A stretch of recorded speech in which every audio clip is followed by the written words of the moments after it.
아저씨, 대체 왜 이렇게 늦게 오시는 겁니까? 젊은 담당자 최준호가 분배센터 입구에서부터 날카로운 목소리로 소리쳤다. 아침 첫 배송을 마치고 돌아온 강동철 68은 가벼운 한숨을 쉬며 트럭 문을 조심스레 닫았다. 옆자리에서 내린 손녀 민서팔은 분위기를 파악하지 못한 채 해맑게 미소 지었다. 죄송합니, 제가 운전을 좀 천천히 해서. 동철은 변명하기보다 사실을 전달하듯 나지기 말했다. 천천히라니요? 우리 배송팀 스케줄이 얼마나 빡빡한지 아세요? 요즘 고객들은 10분, 아니 5분만 늦어도 난리라고요. 준호는 곁에 있는 직원들에게 슬쩍 눈길을 던지며 마치 보세요, 어른께 제대로 말 못하겠습니까? 하는 듯한 표정을 지었다. 민서가 순진무구한 눈으로 준호를 바라봤다. 삼촌, 오늘 할아버지가 운전하시면서 저랑 노래도 불렀어요. 조금만 빠르면 위험할 수 있잖아요. 준호는 아이를 노려보진 않았지만 곤란하다는 듯이 시선을 돌렸다. 위험하다니. 우린 안전 운전하되 스피드도 맞춰야 하는 직업이에요. 아이가 있다고 해서 너무 느리게만 가면 곤란합니. 특히 어르신이라 더 조심해야 한다는 거 압니다만 그래도 우리 회사 규정이 있는데. 네. 알겠습. 동철은 고개를 끄덕였지만 마음 한구석이 서글펐다. 나이 들어서라는 말은 익숙했지만 매번 들을 때마다 여전히 마음이 편치 않았다. 그래도 그는 민서에게 괜한 긴장감을 주고 싶지 않았다. 업무에 지장 생기면 안 되니까 앞으로는 속도 좀 더 내주시고 일정 잘 맞춰주세. 준호는 조금 위세 있게 말했고 근처 직원 둘이 맞아요. 너무 늙어서 힘든 거 아닐까 하고 귓속말로 주고받는 소리가 어렴풋이 들렸다. 늙어서. 민서는 그 말을 듣고 고개를 갸웃했다. 할아버지, 힘들어요? 얼굴 안 좋아 보여. 괜찮아, 민서야. 할아버지 아직 튼튼해. 동철은 손녀의 머리를 쓰다듬었다. 자, 일단 물건 정리부터 하자. 그러나 준호는 멈추지 않았다. 아저씨, 지금부터 다음 배달 시간까지 30분밖에 없어요. 얼른 스캔하고 출발하셔야 합니다. 네, 바로 하겠습. 동철은 시계를 확인하며 차분하게 대답했고 민서는 할아버지를 도울 생각으로 트럭 뒤쪽으로 따라갔다. 그때 서브 매니저처럼 보이는 젊은 직원이 다가와 작은 목소리로 말했다. 어르신, 그냥 이런 일을 왜 계속하세요? 운전 오래 하시면 위험하기도 하고 요즘 젊은 기사님들 많으니까 집에서 쉬시는 게 낫지 않으세요? 그 말에는 악의는 없어 보였지만 동철의 마음 어딘가를 건드렸다. 그래도 그는 부드럽게 미소 지으며 그냥 사정이 있어서 그렇지. 괜찮아요, 열심히 할게요 하고 넘겼다. 준호가 다시 큰 소리로 재촉했다. 아, 진짜. 오늘은 물동량도 많은데 어르신 덕분에 더 늦어지면 어떡해요. 여기 택배 상자 무거운 건 제가 옮길 테니 서둘러 출발 준비나 해주세요. 네, 고맙습. 동철은 태연하게 응했지만 주위에서 들리는 어르신이 저렇게 하는 게 맞나? 왜 굳이 저 나이에? 같은 말들이 계속 등을 찔렀다. 그는 자신이 옛날에 무엇을 했던 사람인지 전혀 내색하고 싶지 않았지만 여러 시선이 거북스러웠다. 민서는 그런 분위기를 잘 모르고 할아버지를 향해 방긋 웃으며 손을 흔들었다. 할아버지, 우리 빨리 배달 끝내고 점심에 김밥 사 먹어요. 제가 재밌는 얘기 해줄게요. 그래, 민서야. 금강산도 식후경이지. 동철은 손녀의 순수한 말 한마디에 한결 마음이 풀리는 기분이었다. 그러나 준호는 여전히 눈살을 찌푸리고 있었다. 아저씨, 곧 나갈 거죠? 다음 물류센터까지 가는 고속도로 구간이 막히면 골치 아픕니. 평소보다 조금이라도 속도 더 내주시고요. 늦게 가면 안 됩니다. 그날 아침 분배센터는 택배를 실어 나르느라 분주했지만 사람들의 시선은 모두 68세의 고령 기사가 정말 제대로 해낼 수 있겠느냐에 쏠려 있었다. 동철은 한숨을 삼키며 출발 준비를 서둘렀다. 민서가 자리에 앉자마자 안전벨트를 매도록 챙겼다. 트럭 운전석에 올라타 문을 닫는 순간 그는 여러 생각이 스쳤다. 군에서의 경험을 굳이 드러낼 필요는 없어. 그 시절은 이미 지나갔으니까 오늘도 그냥 묵묵히 일만 잘 마치면 돼. 마음속 다짐과 달리 목덜미엔 은근히 식은땀이 맺혔다. 갈게요. 그는 마지막으로 준호에게 간단히 인사를 건넸다. 준호는 건성건성 고개를 끄덕이며 무전을 들고 급하게 다른 기사들과 소통하기 시작했다. 민서야, 출발할까? 네, 할아버지. 근데 왜 저 사람은 할아버지를 늘 혼내요? 혼내는 건 아니고 그냥 할아버지를 걱정하나 봐. 동철은 아이가 상처받지 않도록 살짝 둘러댔다. 그래도 너무 못되게 말했어요. 민서는 투덜거렸지만 곧 창밖 풍경에 시선을 빼앗겼다. 트럭이 움직이자 동철은 혹여나 다른 차들 흐름을 방해하지 않도록 규정 속도보다 약간 빠른 정도로 달렸다. 그 사이 무전을 통해 재촉하는 목소리가 들렸다. 어르신, 지금 어디쯤이세요? 도로 많이 막히나요? 네, 지금 고속도로 진입했습. 아직까진 괜찮네요. 동철은 무정의에 대고 침착하게 답했다. 오늘은 제발 시간 맞춰서 도착해 주셔야 합니 부탁드려요. 예? 다른 기사들의 소리도 들렸다. 이번엔 또 늦게 오시는 거 아니야? 이젠 은퇴하실 때도 된 거 같은데. 무정이 넘어 들리는 무심한 말들이 그의 귀에 스쳤다 하지만 그는 대답하지 않았다. 오랜 습관처럼 동철은 한마디 하지 않고 침착하게 상황을 받아들였다. 민서는 그런 할아버지의 표정을 유심히 보다 살짝 미소를 지었다. 할아버지, 괜찮아요. 우리 같이 하면 재밌잖아요. 그 말에 동철은 핸들을 잡은 손을 조금 힘주며 고개를 끄덕였다. 그렇게 20분쯤 달렸을까. 도로 전광판에서 갑작스런 사고 소식이 흘러나왔다. 앞쪽 5km 구간에서 다중 추돌 사고 발생. 차로 확보가 안 되어 정체 심화 중. 우회로 이용 바람. 사고라니? 동철은 브레이크를 밟으며 속도를 줄였다.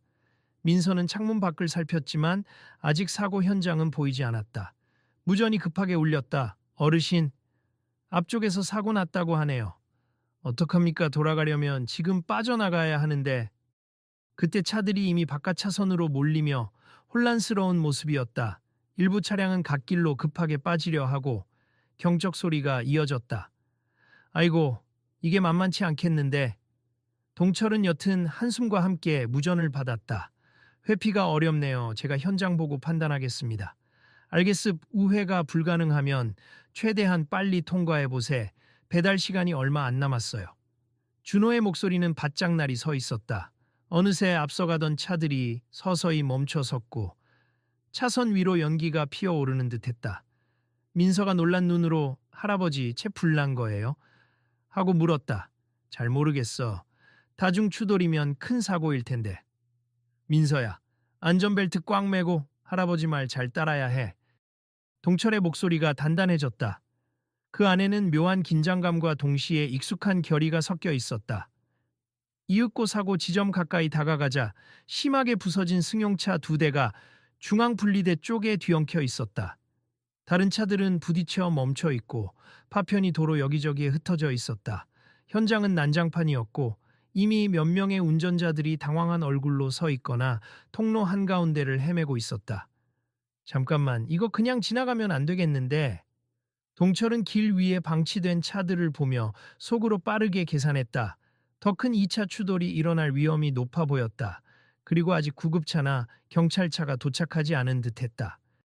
할아버지, 어쩌면 좋아요? 민서는 자신도 모르게 목소리가 떨렸다. 민서야, 여기서 잠깐 기다릴 수 있겠니? 창문 닫고 우리 트럭은 최대한 안전한 갓길 쪽으로 빼볼 거야. 그는 곧바로 비상등을 켜고 트럭을 가장자리로 붙였다. 다른 차들도 이미 혼란에 빠져 있었지만 우왕좌왕하는 모습만 보였다. 동철은 무전을 들었다. 어르신 상황이 어때요? 많이 심각한가요? 네, 꽤나 심각합니. 응급 차량도 아직 안 왔고요. 혹시 제가 내려서 좀 정리해 볼까요? 정리요? 어르신이 뭘 정리해요? 사고 수습은 전문가들이 해야죠. 준호는 황당하다는 듯 대답했지만 동철은 단호했다. 제가 지금 안 나서면 더 위험해질 것 같습. 잠깐만요. 그는 무전을 끊고 민서를 돌아봤다. 민서야, 무전이랑 핸드폰 다 여기 있지? 창문 잠그고 문도 잠그고 할아버지 잠깐 갔다 올게. 절대 밖으로 나오면 안 돼. 민서가 겁먹은 표정으로 고개를 끄덕였다. 네, 알았어요. 조심하세요. 동철은 어느새 군에서 작전에 임할 때처럼 몸이 자연스레 긴장되었다. 어린 시절부터 이어진 군 생활과 수많은 위기 관리 경험이 본능적으로 되살아났다. 그는 차에서 내려 가장 먼저 손에 잡힐 수 있는 삼각대를 찾아 도로 뒤쪽에 세워 2차 사고를 방지하려 했다. 도로 한복판 파편더미 옆에서 시겁한 표정의 운전자들이 서로 어쩌면 좋아요. 경찰 불렀어요? 구급차는 언제 오죠? 하고 소리치고 있었다. 일부는 휴대폰으로 동영상을 찍으며 우왕좌왕했고 부상당한 듯 보이는 이도 있었다. 모두 진정하세요. 동철은 놀랍도록 단호하고 크게 외쳤다. 보통 68세 노인의 목소리라고는 믿기 어려운 힘이 담겨 있었다. 이대로 두면 추가 충돌 날 가능성이 큽니. 다친 분들은 옆으로 안전한 곳으로 모셔야 해요. 운전자 몇 명이 그를 힐끔 보더니 고개를 갸우뚱했다. 아저씨, 누군데 이렇게 명령하세요? 죄송합니다만 지금 질서가 필요합니? 저쪽에 기름이 흘렀으니 주의하시고 움직일 수 있는 차들은 갓길로 천천히 빼주세. 혹시 응급처치할 줄 아는 분 있습니까? 아, 잘 모르겠는데요. 누군가는 당황해 고개를 흔들었다. 그럼 일단 다치신 분 중 가벼운 상처를 입은 분들은 저쪽 길 옆 공간으로 자리를 옮기도록 합시다. 도로 한가운데 서 있으면 위험합니. 동철은 겉옷을 벗어 머리에 피가 흐르는 한 남성에게 지혈용으로 건넸다. 붕대가 없으니까 이걸로 압박해서 지혈해 주세요. 그제야 주변 사람들이 하나둘 움직이기 시작했다. 동철의 침착한 태도와 분명한 목소리에 자기도 모르게 따르기 시작한 것이다. 내 차도 완전히 망가졌는데 라며 울상을 짓던 운전자도 동철의 눈짓에 따라 차에서 빠져나와 부상자가 있는 쪽으로 달려갔다. 괜찮습. 차는 일단 두세 사람이 먼저예요. 동철은 파편이 잔뜩 깔린 도로 한편을 지나며 다른 운전자들에게도 외쳤다. 모두 비상등 켜시고 흩어져 계시지 말고 한쪽으로 모이세. 아직 2차 사고 위험이 큽니다. 마침 그때 한 중년 여성 운전자가 부축을 받으며 비틀거리다가 바닥에 주저앉았다. 누가 좀 도와줘요. 다리에 통증이 심한 것 같아요. 동철은 재빨리 그녀에게 달려가 쪼그려 앉았다. 어디 많이 다치셨어요? 여성은 떨리는 목소리로 무릎이랑 발목이 타박상을 입었나 봐요. 라고 했다. 혹시 의식을 잃거나 어지러움은 없으세요? 머리는 괜찮고요. 동철이 신속히 확인하자 여성이 고개를 젓고 눈물을 훔쳤다. 네, 머리는 괜찮아요. 조습, 그럼 일단 여기에 앉아 계세. 구급차가 곧 올 겁니. 동철은 다른 사람들에게 소리쳤다. 담요나 두꺼운 옷이 있으면 저분께 좀 주세. 쇼크 상태로 천이 떨어질 수 있습니다. 그의 말에 즉각 반응한 한 운전자가 자기 차에서 담요를 가져와 여성을 감싸주었다. 점차 질서가 잡히기 시작하자 동철은 다시 도로 중앙으로 나아가 다른 차량 운전자들에게 길을 조금씩 내도록 지시했다. 충돌이 덜한 차량들은 갓길로 최대한 뺍시다. 그래야 구급차, 소방차가 들어올 수 있어요. 이때 한 젊은 운전자가 핸드폰을 들고 달려왔다. 경찰하고 119에 연락했는데 사고가 워낙 커서 좀 걸린다고 해요. 알겠습. 우리가 할 수 있는 데까지 해봅시다. 동철은 주변을 둘러보았다. 사고 차량 중 한 대에서 엔진룸 쪽에 연기가 더 진하게 피어오르고 있었다. 저 차 안에 사람 남았습니까? 옆에서 지켜보던 사람이 방금 전에 빠져나왔는데 아직 멘붕 상태예요. 다치진 않았지만 하며 가리켰다. 그러면 불씨가 더 커지기 전에 가능하다면 소화기나 물, 뭐라도 동원해서 연기 먼저 잡아야겠네요. 동철은 군 시절 소방 훈련을 받았던 기억을 더듬으며 갓길 쪽을 향해 손짓했다. 혹시 트럭에 소화기 갖고 계신 분? 아니면 여기 도로변 비치된 소화전이라도 있으면 빨리 찾아봅시다. 사람들은 여전히 어수선했지만 그의 목소리에 따르려 애를 썼다. 짧은 시간이었지만 동철은 이미 상황을 빠르게 파악하고 있었다. 이대로 두면 차량 화재가 번질 가능성이 있고 구급차가 들어오기 전까지 부상자들의 상태가 악화될 수도 있었다. 그런 와중에 무전이 다시 울렸다. 어르신, 지금 어디세요? 아까부터 전달이 없는데 회사에서 난리 났어요. 동철은 한 손으로 무전을 눌러 답했다. 지금 현장 상황이 심각합니. 제가 수습을 도와야 해서 조금만 기다려 주십시오. 수습이요? 대체 뭐 하시는 겁니까? 어르신이 수습할 게 뭐가 있다고. 빨리 빠져나오세요. 준호는 여전히 믿지 못하겠다는 목소리였다. 여기서 제가 안 도우면 더 큰 사고로 번질 수 있으니 시간 조금만 양해 부탁드립니. 그는 대답을 마치자마자 다시 부상자들을 살폈다. 이 상황이야말로 제대로 된 대응이 필요하다고 확신했다. 조금씩 사람들이 협력하여 도로 한편을 비워내자 멀리서 사이렌 소리가 들리기 시작했다. 하지만 교통체증 때문에 구급차가 가까이까지 오려면 시간이 걸렸다. 또다시 2차, 3차 사고가 일어날 위험이 다분했다. 자, 조금만 더 옮겨주세. 그리고 저 뒤 차량들은 너무 앞으로 밀고 오지 말라고. 신호 좀 보내주십시오. 동철은 자신 있게 지휘했다. 군에서 수많은 위기 상황을 조율했던 경험이 고스란히 살아나는 듯 그의 목소리는 흔들리지 않았다. 그 모습에 다른 운전자들이 서서히 안정을 찾았다. 아저씨, 혹시 경찰이세요? 아니면 소방관 출신이세요? 누군가가 물었지만 동철은 짧게 웃으며 아니요, 그냥 옛날에 이런저런 일을 좀 했습니다. 라고만 답했다. 한편 부상자 가운데 한 명이 저 숨쉬기 좀 곤란한 것 같아요 하고 가슴을 움켜쥐자 동철은 그에게 즉시 앉아서 허리를 굽히도록 도왔다. 자, 크게 심호흡하세. 혹시 천식 있으신가요? 그는 의외로 전문적인 질문을 던지며 다른 사람에게 구급차 도착하기 전까지 이분이 편하게 호흡할 수 있도록 도움 좀 주세. 얕게라도 계속 숨을 쉴 수 있게 해주세요. 라고 지시했다. 점점 사람들은 자연스럽게 동철을 중심으로 움직였다. 할아버지, 여기 커다란 파편이 있어서 차가 못 지나가요. 라고 소리친 젊은 여성에게는 장갑 낀 분들하고 같이 치워봅시다. 다치지 않게 조심하고요. 라며 일사불란하게 지휘했다. 그 순간 갓길에 세워둔 트럭 안에서 민서가 걱정스러운 눈으로 창문을 조금 내리고 할아버지를 바라보고 있었다. 그 모습을 본 한 운전자가 다가와 아이는 저기 혼자 있어도 돼요? 위험하지 않을까요? 묻자 동철은 고개를 저었다. 괜찮아요. 문 잠가뒀고 저기 있게 하는 게 안전합니. 그리고 민서에게 다시 손짓하며 창문을 올리라고 신호를 보냈다. 머지않아 사이렌이 크게 울리며 구급차와 경찰차, 소방차가 도착했다. 소방관들이 불길이 번질 가능성이 있는 차량 쪽으로 달려가고 구급대원들이 부상자들을 확인하기 시작했다. 그제야 현장에 제대로 된 구조 시스템이 작동되었다. 한 소방관이 운전자들을 제지하던 동철을 보더니 다가왔다. 어르신, 위험하니까 뒤로 물러나 계세. 저희가 알아서 처리하겠습니다. 네, 알겠습다만 저쪽에 머리를 다친 분이랑 호흡곤란 호소하시는 분이 계시니 우선 확인 부탁드립니. 동철은 침착하게 해당 위치를 가리켰다.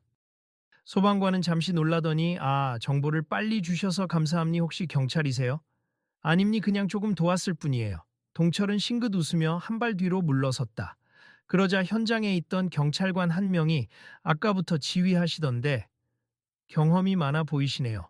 감사합니. 큰 혼란 없이 구조가 빨리 진행될 수 있었어요라며 고개를 숙였다. 별 말씀을요. 동철은 겸손히 답했다. 추가로 필요한 일이 있으면 말씀하세요. 다친 사람들은 하나둘씩 구급차에 실려갔다. 차량 간의 정리는 경찰과 소방대가 차분히 이어갔다. 그제야 주변은 빠른 속도로 안정되어 갔고 운전자들은 어느새 호흡을 가다듬었다. 이미 현장에서는 아니 저 어르신 대단하시네. 저렇게 침착할 수가 있나? 스레니의 기본적인 응급처치도 다 알고 계셔. 하는 수근거림이 들렸다. 그때 트럭을 발견한 한 경찰관이 운전석 쪽으로 다가왔다. 문을 내리자 그 안에 앉아있던 민서가 겁먹은 목소리로 할아버지는요? 하고 물었다. 경찰관은 웃으며 걱정 말렴. 잘 계셔. 오히려 그분 덕분에 사고 현장 많이 안정됐어. 라고 대답했다. 그제야 민서는 안도하며 창문을 다시 살짝 열었다. 다행이다. 잠시 후 구조 작업이 어느 정도 마무리되자 동철은 트럭 쪽으로 돌아왔다. 민서야, 괜찮니? 응. 할아버지, 다친 사람들 도와주느라 고생 많았어요. 아이는 눈이 반짝거렸다. 할아버지, 엄청 멋있던데. 동철이 멋쩍은 듯 웃으려는 순간 무전이 다시 울렸다. 어르신, 지금 어떻게 된 겁니까? 아직도 못 빠져나오셨어요? 이제야 정신을 차린 준호가 또 다급하게 묻고 있었다. 동철은 조용히 수화기를 들었다. 곧 이동할 수 있을 것 같습. 구조가 끝났고 도로가 조금씩 열리는 중이에요. 구조라니요? 아니, 어르신이 뭘 할 수 있다라고 나서셨대요. 빨리 오세요. 회사에서 난리라고요. 준호는 여전히 못마땅해 했지만 통화 뒤로 다른 목소리들이 술렁거렸다. 다중 추돌이라는데 크게 다쳤다는 사람은 없대? 거기 누가 현장을 이끌었다던데? 등등 소문이 번지고 있었던 것이다. 잠시 후 트럭이 다시 움직일 수 있는 공간이 생겼다. 경찰의 손짓에 따라 동철은 천천히 출발했다. 민서는 우리 이제 배달 늦는 거 아니에요? 하고 물었고 동철은 고개를 끄덕이며 아마 좀 늦을 것 같아. 그래도 괜찮아. 다친 사람들 도울 수 있어서 다행이지 뭐라고 대답했다. 차가 도로를 빠져나가는 동안 곳곳에서 경찰과 소방대원들이 그를 향해 가볍게 손을 들어 인사했다. 운전자들도 감사합니다. 덕분에 살았어요. 하고 외쳤다. 민서는 그제야 실감이 나는지 할아버지, 사람들이 고마워하네. 라며 좋아했다. 휴, 다행이다. 동철은 말없이 미소를 짓고 고개를 숙였다. 그의 가슴속엔 옛 군 시절, 긴급 상황에서 동료들을 챙기고 민간인을 보호했던 수많은 기억이 파노라마처럼 스쳐갔다. 트럭이 어느새 다음 물류센터 근처에 도착하자 회사 쪽 무전이 난리가 났다. 어르신, 사고 현장에 계셨다면서요? 별일 없으셨어요. 다른 기사들이 묻고 어떤 이는 혹시 부상은 없습니까? 아이도 데리고 있다면서요? 하고 걱정스럽게 물었다. 다 괜찮습, 이제 막 도착했습. 동철은 단답으로 대답했다. 그럼에도 준호는 여전히 야속한 어조였다. 아이고, 어떻게든 무사히 오셨네요. 그래도 1시간이나 딜레이 됐습. 오늘 일정 스케줄 전부 꼬였어요. 책임질 수 있으세요? 책임이라. 동철은 말끝을 흐렸다. 일단 물류센터에 들어가서 이야기합시다. 트럭을 세우고 민서와 함께 내려서 화물 분류 구역으로 향하는데 다른 직원들이 웅성거리며 그를 쳐다봤다. 누군가가 다가와 저기 혹시 어르신이 사고 현장에서 사람들 지휘했다는 말이 사실이에요? 구조대원이 오기 전까지 현장을 정리하셨다던데 하고 물었다. 동철은 머리를 긁적이며 제가 좀 목소리를 냈죠. 다들 협조해 주셔서 별 탈 없이 넘어갔습 하고 짧게 설명했다. 그 말에 주변 몇몇이 대단하시네요? 군인 출신이라도 되세요? 라고 흥미를 보였다. 그러나 준호는 코웃음을 치며 군인 출신이라니 그냥 옛날에 군복무 좀 하셨겠죠. 설마 대단한 대령이라도 지내셨나? 하고 비꼬았다. 그 순간 사무실 쪽에서 급하게 달려나온 한 직원이 자기 스마트폰 화면을 보여주며 외쳤다. 여기 기사 보세요. 아까 고속도로 사고 현장 영상을 누가 SNS에 올렸는데 이 어르신이 중앙에서 다 지휘하시는 모습이 찍혔나 봐요. 사람들은 우르르 몰려들었고 화면 속에는 파편이 흩어진 도로 위에서 놀랍도록 침착하게 운전자들을 통솔하는 동철의 모습이 선명하게 담겨 있었다. 무슨 전문 구조대 같아. 사고 처치 방법을 어쩜 저렇게 잘 알지? 여기저기서 감탄이 흘러나왔다. 준호는 눈살을 찌푸리며 대수롭지 않게 굴었다. 에이, 요즘 SNS에 영상 올라오면 다들 호들갑 떨잖아요. 그냥 어르신이 조금 도우신 거겠죠. 하지만 그때 한 남자 직원, 나이는 40대 중반쯤 되어 보이는 이가 깜짝 놀란 얼굴로 소리쳤다. 잠깐만. 이분 혹시 강동철 중령님 아니십니까? 순간 공기가 달라졌다. 모두가 그 직원을 향해 고개를 돌렸고 준호조차 당황한 기색이었다. 중령님이라고요? 직원은 계속 스마트폰 화면을 확대하며 확인하더니 흥분한 목소리로 제가 군대에 있을 때 이분에 대한 이야기를 들은 적이 있어요. 예전에 큰 재해 복구나 국제 파견 임무에서 활약하셨던 분으로 유명했어요. 사진으로 본 적 있는데 지금 얼굴하고 닮았어요. 사람들이 일제히 동철에게 시선을 돌렸다. 그중 몇몇은 반신반의하며 설마 동명이인 아니야? 나이가 맞긴 하나? 하고 웅성거렸다. 동철은 살짝 난처한 표정으로 당황한 듯했다. 그건 옛날 얘기죠. 지금은 그냥 택배 기사로 일할 뿐입니다. 그러자 그 남자 직원이 더 다급해졌다. 아니, 정말 강동철 중령님 맞으신가요? 제가 알기로는 이분이 군에서 위기 관리 쪽으로 굉장히 오래 일하셨고 부대에서 존경받던 분이라 훈장도 받으신 걸로 압니. 몇 년 전 예편하셨다는 얘기를 들었는데 정말 여기서 일하고 계셨네요. 모두가 숨죽여 바라보는 사이 준호가 얼굴을 굳히며 그럴 리가 하고 중얼거렸다. 하지만 직원의 확신에 찬 눈빛은 거짓말 같지 않았다. 지금 여기 사진이요. 젊을 때 사진하고 비교하면 얼굴선이 거의 같습니다. 결국 동철은 마지못해 고개를 끄덕였다. 저 예전에 군에서 근무를 좀 오래 했습 중령까지 했었죠. 그렇지만 지금은 민간인이고 은퇴 후에 그냥 가정사정 때문에 택배 일을 하는 중입니다. 말도 안 돼. 왜 그런 대단한 분이 이런 일을 진짜예요? 중령까지 하신 분이 택배 기사를? 직장 동료들은 모두 믿을 수 없다는 반응이었다. 준호는 순간 미간을 찌푸렸다가 애써 태연한 척, 군 출신이라고 해서 특별할 건 없지 않나요? 어쨌든 지금은 우리 회사의 파트타임 기사이시고 운전도 느려서 늘 문제가 된 분인데 라며 고집스럽게 반응했다. 그러나 분위기는 이미 크게 바뀌어 있었다. 한 직원은 스마트폰으로 검색하며 여기 나오네요. 예전에 큰 태풍 피해가 난 지역에서 군 지휘관으로서 민간인 구조 작업을 지휘했다는 기사. 이름이 똑같아요. 얼굴도요? 하고 소리쳤다. 맞아요. 나이대도 비슷하고. 이분이 그때 리더십을 발휘해서 민간인들의 인명 피해를 최소화했다고 다수 언론에서 칭찬 기사도 나왔었어요. 또 다른 직원이 추가 정보를 덧붙였다. 그러자 하나둘씩 사람들은 존경 어린 눈빛으로 동철을 바라보기 시작했다. 이제까지 그를 느려 터진 68세 노인으로만 여겼던 이들은 얼굴이 붉어지거나 당황스러워 보였다. 어쩐지 오늘 사고 현장에서 엄청 침착하시더라니. 이런 숨은 능력이 있으실 줄은 몰랐네. 같은 반응이 터져 나왔다. 준호는 헛기침을 하며 그렇다고 우리가 어르신 운전 실력을 인정해 줘야 하는 건 아니잖아요.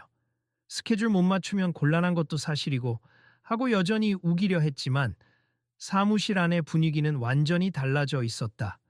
그때 사무실에 있던 상급 매니저가 달려 나와서 강 기사님 정말 군에서 중령으로 근무하셨습니까?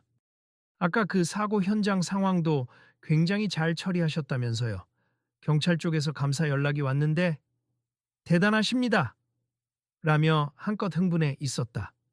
아, 별로 대단한 건 아닙니. 모두 협조를 잘해 주셔서 가능했어요. 동철은 자세를 낮추었지만 매니저는 기쁨을 감추지 못했다. 아니, 저희 회사에 그런 분이 계시다니 영광입니다.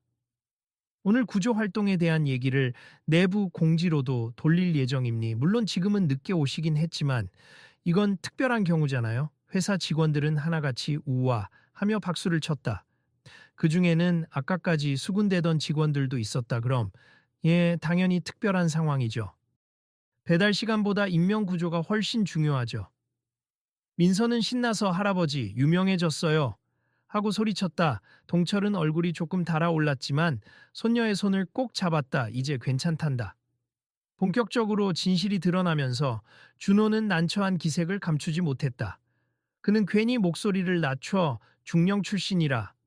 그것도 모른 채 그래도 운전 늦추시면 회사 일정에 문제가 있는 건 사실이니까요 하고 마지막까지 주장을 굽히지 않았다. 하지만 직원들은 오히려 나이 때문에 여기서 편견 갖고 있었던 거 아니야. 이제 보니 더 존중해 드려야겠는걸. 이라며 준호의 태도를 눈치 줬다. 준호는 살짝 땀을 흘리며 아니요. 물론 어르신께 폐를 끼치려는 건 아니었고 그냥 운행 일정 때문에 조심스럽게 말씀드렸던 거예요. 라며 우물쭈물했다. 그러자 매니저가 조용히 준호를 불러내었다. 준호 씨. 지금까지 강 기사님께 좀 심하게 대했던 것 같아. 사과드리는 게 어때? 준호는 시선을 이리저리 돌리다가 결국 마지못해 동철에게 다가왔다. 강 기사님, 사실 제가 몰라서 그런 것도 있고 요즘 실적 압박이 심해서 좀 예민했어요. 큰 사고 없이 잘 마무리하셨으니 다행입니. 고생 많으셨습니다. 눈앞에선 어느새 분위기가 많이 누그러져 있었다. 동료들도 준호가 사과하네. 당연히 해야지 저 정도는. 하고 웃음을 주고받았다. 민서는 그들을 올려다보면서 할아버지 이 삼촌 이제 안 혼낼 거예요. 하고 해맑게 질문해 주변을 웃게 만들었다. 동철은 준호에게 고개를 살짝 숙여 보였다. 괜찮습니다. 그럴 만한 사정이 있으시겠죠. 저도 늦게 다니니 마음이 불편하셨을 테고요. 앞으로는 저도 최대한 노력해서 팀에 피해 안 주도록 하겠습니다. 그 말에 준호는 오히려 쑥스러운 듯 머리를 긁적였다. 아, 아닙니. 제가 너무 경솔했죠. 죄송합니다, 선배님. 아니, 기사님. 그러자 옆에 있던 직원이 이제는 강 기사님이라고 부르기보단 중령님이라고 해야 하는 거 아니에요? 하고 농담을 건넸고 모두들 즐겁게 웃었다. 동철은 손을 내저으며 아닙니다. 중령은 이미 옛날 얘기예요. 지금은 그냥 동철이라고 불러도 돼요. 라고 겸손하게 대답했다. 그 일로 인해서 회사 안에서는 강 기사님이 사실 군에서 위기관리 전문가였다라는 소문이 빠르게 퍼졌다. 몇몇 사람은 정말요? 나이 들어서 일하는 게 아니라 뭔가 사정이 있겠죠 하며 동정하거나 그 정도 경력으로 오히려 큰 조직에서도 고문 같은 자리 하실 수 있을 것 같은데 왜 굳이 택배를? 하고 궁금해했다. 하지만 동철은 그저 저에겐 가족이 가장 중요해서요. 라고 짧게 대답할 뿐이었다. 실제로 그는 몇 년 전 아들의 갑작스러운 사고로 인해 한동안 손녀를 돌봐야 했고 연금을 받지만 생활비를 더 보태기 위해 파트타임 운전을 택했다. 무엇보다 규칙적인 출퇴근보단 시간을 좀 더 자유롭게 조절할 수 있어서 손녀와 함께 지내기 편했기 때문이다. 사람들이 이유를 물으면 어차피 어딜 가든 일은 해야죠. 군에서 오래 근무했으니 이제 조용히 가족 곁에서 지내며 살고 싶어요. 저한테는 이게 최선이에요. 정도로만 답했다. 지위나 명예보다 가족의 일상에 스며드는 게 그에게는 더 큰 행복이었다. 회사 내 분위기는 한층 달라졌다. 특히 나이와 상관없이 팀원으로서 동등하게 대해주려는 시도가 늘었다. 어르신, 혹시 물건 나르는 거 도와드릴까요? 하면 동철은 환한 미소로 고맙지만 내 건강도 챙길 겸 내가 할게요. 라고 대답하곤 했다. 이전까지 그를 은근히 무시하던 몇몇 젊은 직원들도 태도가 달라졌다. 그들은 그가 가진 경험과 태도에 서서히 존중을 표했다. 어느 날 점심시간에 준호가 조심스럽게 다가와 물었다. 강 기사님, 아니 강 선배님이라고 불러도 될까요? 혹시 군에서의 경험 어떤 게 가장 기억에 남으세요? 동철은 고민하다가 웃으며 길게 이야기하면 끝도 없는데 하고 말문을 열었다. 위기 상황에서 제일 중요한 건 내가 뭘 할 수 있는지 파악하고 즉시 행동하는 겁니. 잘못될까 걱정만 하다가는 시간이 흘러버리고 그 사이 더 큰 피해가 생기거든요. 그래서 오늘 사고 현장에서도 어떻게든 빨리 길을 비우고 부상자를 돌봐야 한다고 생각했죠. 망설이면 사고는 커지니까요. 준호는 고개를 끄덕이며 진지하게 들었다. 아, 역시 저도 오늘부터 운전할 때 뭔가 더 안전에 신경 써야겠다는 생각이 들어요. 스피드만이 다가 아니란 걸 배웠다고 할까요? 민서가 옆에서 꼼지락거리며 삼촌, 할아버지는 진짜 멋있어요. 그러니까 우리 할아버지 혼내지 마요. 라고 말하자 준호는 웃으며 이제 안 혼낼게. 할아버지 존경해야지. 하고 아이의 머리를 살짝 쓰다듬었다. 그렇게 시간이 흐르면서 회사 분위기는 어느새 훈훈해졌다. 동료들은 배달 도착 지연에 대해서도 이게 불가항력 사고였으니까 다친 사람들도 도울 수 있었고 그게 더 중요했지 하며 이해심을 보였다. 매니저는 오히려 고객들도 늦었다고 불평하기보다 사고 현장에서 구조를 도왔다고 얘기하니까 다들 고마워하더군요. 칭찬 후기도 올라왔습니다. 라며 흐뭇해했다. 며칠 후 경찰서에서 감사장 한 장이 배송회사 앞으로 도착했다. 고속도로 다중 추돌 사고 당시 적절한 안전 조치와 부상자 보호에 기여한 강동철님께 감사드립니다라는 내용이었다.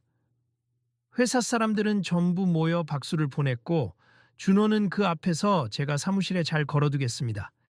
라고 말하며 직접 액자를 받아들고 진지하게 고개를 숙였다. 한편 배송 업무는 여전히 바빴지만 더 이상 동철에게 왜 이렇게 느려요? 라고 구박하는 이들은 없었다. 대신 할아버지, 오늘은 괜찮으세요? 무거운 건 제가 들어드릴게요. 라거나 강 선배님, 이 루트가 요즘 공사 중이라 위험하다는데 괜찮겠습니까? 같은 식으로 묻는 목소리가 늘어났다. 동시에 그도 스케줄을 최대한 맞추려고 노력했고 무전상에서 강 기사님 조금만 더 힘내주세요. 저희 다 믿고 있어요 라는 격려가 이어지기도 했다. 놀라운 건 처음 그를 무시하던 직원들이 이제는 존경과 따뜻함을 담아 대한다는 점이었다. 하루는 준호가 퇴근 후에 조용히 동철에게 다가와 사적인 이야기를 꺼냈다. 강 기사님, 사실 저도 어려서부터 군인 아버지 밑에서 자랐어요. 그래서 군인을 좀 무서워하기도 했는데 또 한편으로는 존경심도 있고요. 근데 왜 그렇게 군 경력 숨기셨어요? 동철은 잠시 미소 지으며 대답했다. 내가 택배를 하는데 군 경력이 필요할 것 같지도 않았고, 괜히 나이 많은 사람이 이것저것 말하면 주위에서 더 거슬릴 수도 있잖아요. 자칫하면 군인 출신이라 꼰대 소리 듣기 쉬우니까. 아, 그렇군요. 준호는 고개를 끄덕였다. 저도 그런 편견이 있었는지 모르겠네요. 죄송합니다. 이제 와서 그런 말 안 해도 돼요. 나도 여기서 더 잘할 테니 우리 서로 도우면서 지내자고요. 동철은 덤덤히 답했다. 그리고 또 한 달쯤 지난 뒤 어느 편의점 앞에서 쉬는 시간에 준호와 동철이 나란히 앉아 음료수를 마시게 되었다.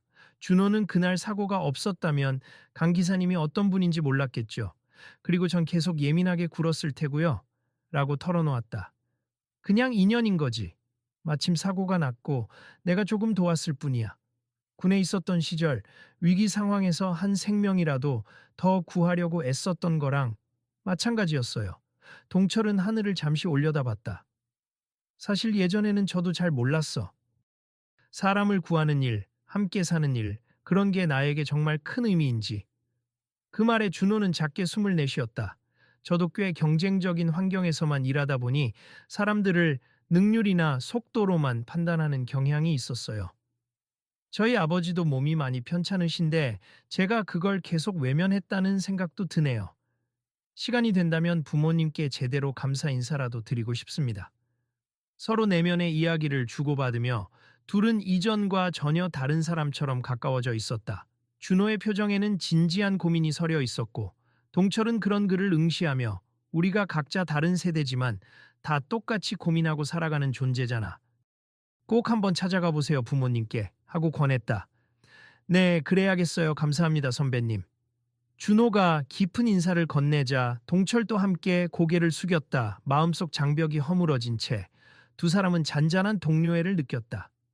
그 후로도 회사 안에서는 종종 강 기사님, 예전에 어떤 훈련 받으셨어요? 위기 관리란 게 구체적으로 뭔가요? 하고 물어보는 이들이 생겼다. 동철은 그때마다 간단한 예시를 들어주며 급할 때 어떻게 대처해야 하는지, 서로 협력하면 얼마나 힘이 되는지에 대해 차분히 얘기해 주었다. 누구도 그를 늙어서 민폐라고 부르지 않았다. 오히려 나이와 상관없이 우리에게 많은 걸 가르쳐 주시는 분이라는 인식이 퍼졌다. 한편 민서는 매일 할아버지 차를 타며 즐거워했다. 학교 마치면 또 올 거죠? 할아버지가 오늘도 일 잘하길 응원해 줄게요. 같은 응원 덕분에 동철도 일할 맛이 났다. 아이가 부쩍 할아버지를 자랑스러워한다는 걸 느낄 때마다 그는 인생의 방향이 옳았다고 생각했다. 몇 주 후 회사에서 작게나마 사내 모임을 마련해 배달 현장에서 큰 도움을 준 기사들을 격려하는 자리를 열었다. 당연히 그중 한 명으로 동철이 꼽혔다. 간단한 다과 자리였지만 매니저가 마이크를 잡고 오늘 우리가 함께 해야 할 진짜 이유는 바로 사람과 사람 사이의 관계임니 안전, 협력, 존중, 이런 가치가 없으면 어떤 조직이든 성장하기 어렵죠. 강 기사님이 보여주신 모습이 그 본보기라 생각합니다라고 말했을 때 모두가 고개를 끄덕였다. 준호 역시 자리에서 일어나 공식적으로 동철을 향해 사과와 존경을 함께 표명했다. 저는 사실 강 기사님을 처음엔 나이 많고 느린 분으로만 보았어요. 하지만 그분이 보여주신 헌신과 책임감은 저 같은 젊은 사람도 본받아야 할 점이었습. 앞으로는 제 편견이 얼마나 위험한지 잊지 않겠습니다. 동철은 쑥스러운 듯 손사래를 치면서도 저도 잘 부탁드립니. 오늘처럼 매일매일 협력하면서 지내면 좋겠네요. 라고 말했다. 그제야 주변 직원들이 환호하며 박수갈채를 보냈다. 행사가 끝난 뒤 준호가 동철에게 소공어리며 사실 저희 팀에서 추천서를 써서 기사님을 분기 우수 기사로 선정하고 싶어요. 물론 정규직 전환도 회사에 건의해 볼 거고요. 하고 속마음을 털어놓았다. 그런 것까지는 괜찮아요. 저는 그냥 지금처럼 일하면 돼요. 동철은 손을 흔들었다. 직급이나 칭호 같은 건 이미 충분히 가져봤거든요. 이젠 손녀랑 알콩달콩 살며 사람들과 일하는 게 좋아요. 그래도 바라는 게 있으면 말씀해 주세. 저희가 도울 수 있는 건 돕고 싶으니까요. 준호는 진심으로 말했다. 동철은 잠시 생각하다가 굳이 있다면 혹시 배송 루트를 조금만 편하게 조정해 줄 수 있을까요? 요즘 허리가 살짝 안 좋아서 너무 짐이 무거운 코스는 피하고 싶긴 해요. 라고 농담 섞인 요청을 했다. 아, 그건 당연히 해드려야죠. 준호가 웃으며 손뼉을 쳤다. 앞으로는 저도 운전 도중에 급하게 재촉하기보다 좀 더 여유 있는 스케줄을 만들도록 노력해 볼게요. 대신 어려운 일 있으면 기꺼이 맡아주시고요. 네? 그렇게 두 사람은 악수를 나누었고 그 광경을 지켜보던 직원들이 또 한 번 환하게 웃었다. 민서는 그날 이후 학교에서 우리 할아버지 엄청 멋있다 고 자랑했고 동철은 그 말을 전해 들으며 뿌듯한 마음에 힘든 줄도 몰랐다. 다음 날 저녁 근무를 끝내고 나가는 길에 준호가 뜸을 들이다가 다시 한번 말을 걸었다. 강 선배님, 시간 괜찮으시면 저랑 잠깐 차 한잔 하실래요? 직접 감사 말씀도 더 드리고 싶고 아버지 얘기도 하고 싶어서요. 그럴까 좋아. 오늘 민서는 집에 일찍 들어가야 하니 손녀만 먼저 태워서 집에 내려주고 다시 나오지. 네, 그러시죠. 제가 근처에 조용한 찻집 알아뒀어요. 그리하여 두 사람은 서로의 이야기를 더 깊이 나누게 되었다. 준호가 어릴 적 군인 아버지와의 갈등, 그리고 그 속에서 느낀 애증에 대해 털어놓았고, 동철은 나도 한때는 아이들과 거리를 두었었다며 자기 반성 어린 이야기를 전했다. 자연스럽게 서로 위로하고 공감하며 세대를 넘어서는 우정을 쌓아가는 모습이었다. 그날의 대화는 짧은 시간이었지만 둘에게 큰 의미를 남겼다. 회사라는 공간을 넘어 인간 대 인간으로서 서로를 이해하기 시작했기 때문이다. 준호가 앞으로 아버지 뵈러 자주 가려고요. 사실 예전에 크게 다투고 몇 달째 연락을 거의 못 드렸거든요. 그런데 강 선배님을 보면서 많은 걸 깨달았어요. 라고 말했을 때 동철은 좋은 결정이네. 꼭 찾아가서 잔소리 좀 들을 각오도 해야지 하고 잔잔히 농담을 건넸다. 며칠 뒤 회사 전체에게 공지된 새로운 방침이 있었다. 고령 인력에 대한 지원 및 근무 환경 개선.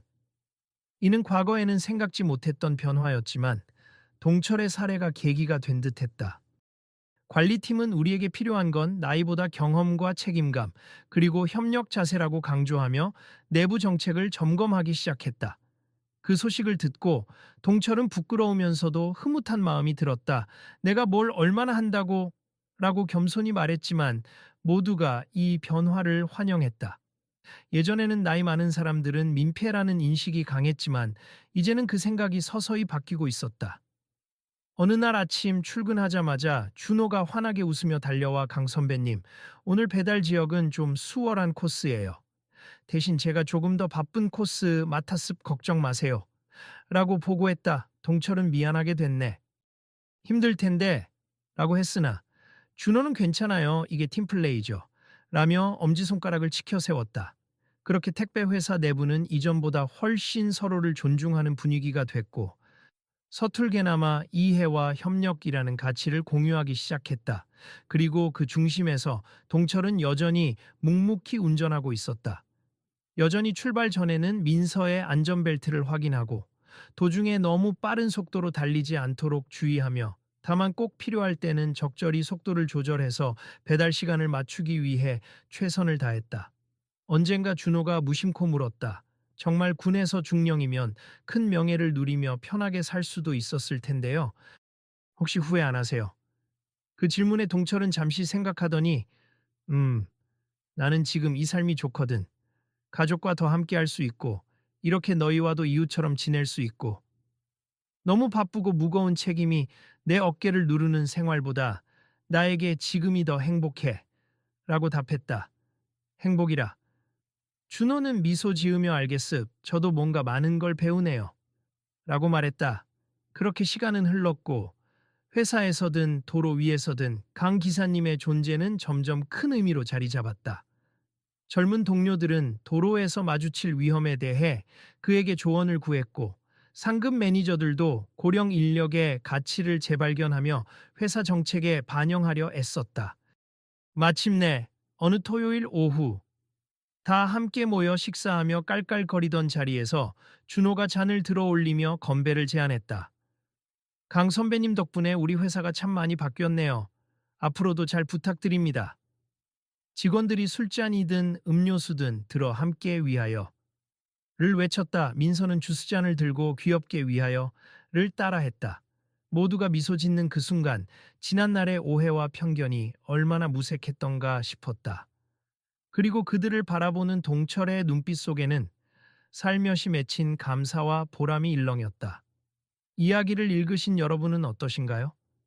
혹시 주변의 나이, 외모, 배경만 보고 이 사람은 부족할 거야 라고 지레짐작한 적은 없으신가요? 우리가 깨닫지 못한 숨은 재능과 경험은 어쩌면 아주 가까운 곳에서 빛을 발하려 기다리고 있을지도 모릅니. 늘 우리 곁에 있지만 눈여겨보지 않았던 평범해 보이는 사람들이 사실은 얼마나 소중한 가치를 가지고 있는지 이 이야기가 작은 계기가 되었으면 합니. 그리고 이 이야기는 여기서 끝나지 않을지도 모릅니. 함께한 사람들의 관계는 계속 자라날 테니까요. 언제 또 다른 고비가 찾아올지 모르겠지만 이제 그들은 함께 서로를 믿고 의지하는 방법을 배웠습. 다음에는 어떤 상황이 오더라도 경험과 존중을 바탕으로 서로 협력하며 해결해 나갈 것입니. 숨은 재능은 다양한 모습으로 우리 곁에 존재하고 누구에게나 그 사람만의 가치와 역할이 있습니다.